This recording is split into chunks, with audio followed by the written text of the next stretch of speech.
ৰায়চৌধুৰী যি বঁটা 18 ডিচেম্বৰ তাৰিখে শংকৰদেৱ কলাক্ষেত্ৰৰ যি প্ৰদান কৰাৰ উদ্দেশ্যৰে আজি ঘোষণা কৰিছে।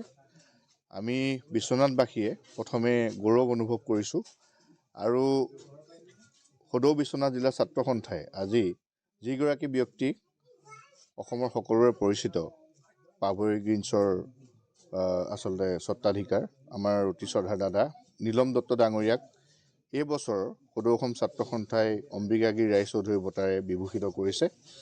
আমি তেখেতৰ বাসগৃহত আহি তেখেতক আজি আমাৰ জিলা ছাত্ৰ সন্থাই শুভেচ্ছা আৰু অভিনন্দন জ্ঞাপন কৰিছোঁ। 18 তাৰিখে গুৱাহাটীৰ কলাক্ষেত্ৰত তেখেতক এই বঁটা প্ৰদান কৰা হ'ব। মই বৰ উৎফুল্লিত হৈছোঁ আৰু এই বঁটাটো মোৰ ইমান যোগ্যতা নাই, মই সেইটো আগতে কৈছোঁ, কিন্তু আছুৰ ফালৰ পৰা মোক যে যোগ্য বুলি ভাবিছে তাৰ কাৰণে মই অশেষ ধন্যবাদ জনাইছোঁ আৰু চেষ্টা কৰিম কি আৰু আমাৰ বজাৰ আৰু মাটিৰ কাৰণে কাম কৰিব। খেতিৰ বাবে আচলতে আপুনি আজি সন্মান লাভ কৰিছে। দীৰ্ঘদিন ধৰি খেতিৰ জগতৰ লগতে জড়িত হৈ গতিকে নতুন প্ৰজন্মলৈ এই মুহূৰ্তত কিবা ক'বলগীয়া আছে নেকি?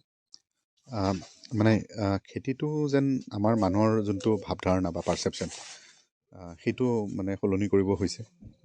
খেতিটো যে এটা পেচা হ'ব পাৰে, সেইটো যে আমাৰ অভিভাৱক বা আমাৰ যুৱক বা আমাৰ সমাজ, বৃহত্তৰ সমাজখনে যেন সেই বস্তুটোক আনিব পাৰে বা ধৰিব পাৰে, সেইটো এটা বহুত গুৰুত্বপূৰ্ণ বিষয় হ'ব। কাৰণ আমাৰ মানসিকতা হৈছে কি আমি চাকৰি পোৱা বা ব্যৱসায় কৰা, কিন্তু খেতি কৰাটো কেতিয়াও নহয়। চ' যদি খেতিটো পেচা হিচাপে মানুহে ভাবে বা সৰুৰ পৰা আমাক গঢ় লৈ উঠায় পঢ়া শুনা দি যে তই ভাল খেতিয়ক হ'বি, তেতিয়াহে আমাৰ সমাজখন আগবাঢ়িব, মই সেইটোৱে ভাবোঁ।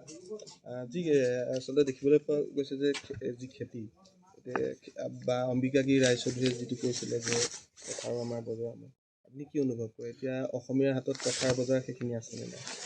এতিয়া দেখাততো নাই। চ' ৰিভলিউশ্যন কেনেকৈ আৰম্ভ হয়? ৰিভলিউশ্যনটোতো চাইলেণ্টলি হয় না, তলৰ পৰা হয়। যেতিয়া আমি আৰ্থিকভাৱে সক্ষম হ'ম, আমাৰ হাতত সেই ক্ষমতাটো আহিব, তেতিয়া সকলো বস্তু আহি যায়, চব ষ্ট্ৰীমলাইন হয়। চ' আৰু আত্মনিৰ্ভৰ হোৱাটোৱে বিৰাট ডাঙৰ কথা। তো খেতিৰে আমি আশা কৰোঁ কি মানুহে আত্মনিৰ্ভৰ হ'ব পাৰে, ভাল জীৱিত নিৰ্বাহ কৰিব পাৰে, ভাল কৰ্ম কৰিব পাৰে। কিন্তু সেইটোতো আমাৰ এটা কৰ্তব্য আমাৰ মাটিৰ কাৰণে। যদি ভালকৈ আমি কৰি আমি আগবঢ়াব পাৰোঁ, আমি নিজকে নহয় আমাৰ, তেতিয়া সমাজখন সেনেকৈ আগবাঢ়িব। তেতিয়া আমাৰ আত্মনিৰ্ভৰশীলতাও থাকিব, আমাৰ সাৰ্বভৌমতাটো থাকিব আৰু সমাজখন এনেকৈ আগবাঢ়িব।